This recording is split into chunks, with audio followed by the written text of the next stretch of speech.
500 साल के इंतजार के बाद बना राम मंदिर। अयोध्या को उसकी अस्मिता और गौरव वापस दिलाने के लिए बना राम मंदिर।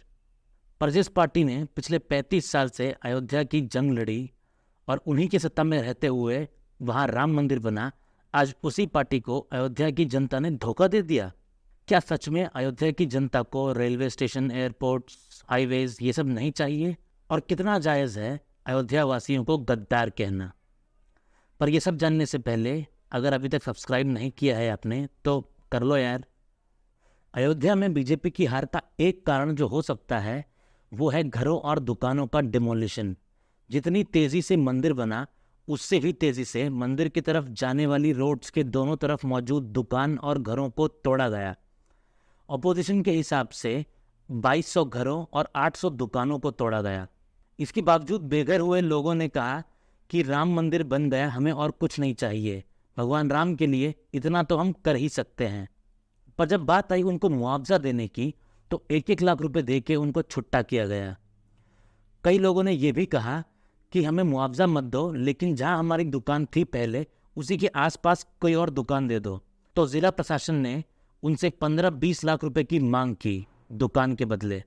अब जाहिर सी बात है ऐसे लोग दुखी होकर बीजेपी के अगेंस्ट ही वोट करेंगे, लेकिन ऐसे लोगों की संख्या उतनी नहीं है जितना बताया जा रहा है। अगर आप अपोजिशन के फिगर्स को भी माने तो 2200 घर और 800 दुकानें, अगर एक परिवार में ऑन एन एवरेज 4 लोगों को भी काउंट करें तो ये फिगर 12-13 हज़ार से ऊपर नहीं जाता नंबर ऑफ वोटर्स। लेकिन जो डिफरेंस है वोट्स का वो अराउंड 54,000 है।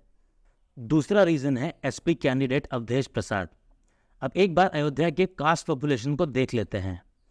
अयोध्या में अराउंड 85-86% हिंदूज़ हैं, बाकी 14-15% Muslims. Among Hindus around 30% population upper caste Hindus की है, 26% पॉपुलेशन ओबीसीज़ की है, जिसमें मोस्टली वर्मा और यादव्स हैं। यादव की पॉपुलेशन अराउंड 13-14% है and rest of them are एससीज। अब अवधेश प्रसाद खुद एक एससी कैंडिडेट हैं और सपा से टिकट लेने के कारण एससी और यादव वोट्स कंसोलिडेट हो गए और इन सब ने मिलके एसपी को वोट किया। वहीं दूसरी तरफ थे बीजेपी के लल्लू सिंह, जिन्होंने ये बयान दिया कि हम संविधान बदल देंगे। अब इस बयान को अपोजिशन ने एक्स्ट्रापोलेट करके ये बताया कि बीजेपी वाले तो रिजर्वेशन ही खत्म कर देंगे। अब अगर इस तरह की प्रोपेगेंडा को टाइम रहते काउंटर नहीं किया गया तो ऑब्वियसली ये रिजल्ट तो मिलना ही था। अब तीसरा रीज़न जो सिर्फ अयोध्या या यूपी स्पेसिफिक नहीं है वो है अनएम्प्लॉयमेंट। अगर आप एम्प्लॉयमेंट डेटा देखें पिछले 10 साल बीजेपी की सरकार में या उससे पिछले 10 साल कांग्रेस सरकार में तो ज़्यादा अंतर नहीं दिखेगा आपको।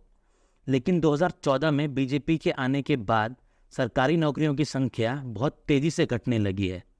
अब इसको कॉम्पेंसेट करने के लिए ये बोला जा सकता है कि देश में इंडस्ट्रियलाइजेशन और इंफ्रास्ट्रक्चर डेवलपमेंट तेज़ी से बढ़ा है, जिसकी वजह से कई सारी जॉब्स भी क्रिएट हुई हैं।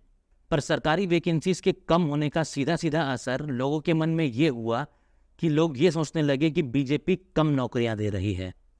अगर आप पिछले 10 सालों में देखें तो देश में स्टार्टअप कल्चर को एक नया पुश मिला है।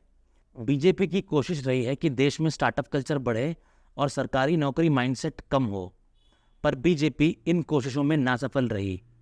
यहाँ बीजेपी को ये समझना पड़ेगा कि देश का पूरा जॉब कल्चर चेंज करने में टाइम लगता है और इस बीच बेशक जितनी भी कम वैकेंसी आए उनमें भर्ती बहुत एफिशिएंट तरीके से होनी चाहिए, ना कि 5 ईयर प्लान की तरह। एग्जाम स्कैम्स, डिलेज, ये सारी खबरें आज के टाइम पे बहुत तेज़ी से फैलती हैं। ऊपर से अग्निवीर जैसे स्टेप्स लोगों के मन में असंतोष भरते जा रहे हैं। और चौथा सबसे इम्पॉर्टेंट कारण है बीजेपी का लैक ऑफ कम्युनिकेशन। बात सिर्फ अयोध्या की नहीं है। अगर आप अयोध्या के आसपास की सारी कॉन्स्टिट्यूएंसीज़ को देखें तो उन सब में बीजेपी हारी है। यहाँ तक कि वाराणसी से पीएम मोदी सिर्फ 1.5 लाख वोटों से जीते हैं। अगर आप 2014 और 19 के स्टैटिस्टिक्स को देखें तो 2014 और 19 में पीएम मोदी अराउंड 4-5 लाख के मार्जिन से जीते थे, जो कि अब सिकुड़ के 1.5 लाख रह गया है।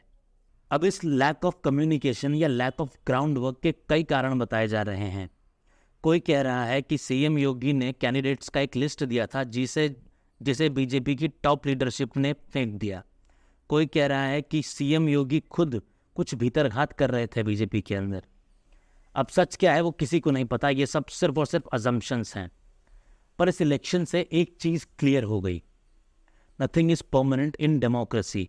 और जिन लोगों को देश के इंस्टीट्यूशंस पे शक हो रहा था, उन लोगों को आईना देखना चाहिए इस इलेक्शन के बाद कि वो लोग कितने बड़े हिपोक्रेट हैं।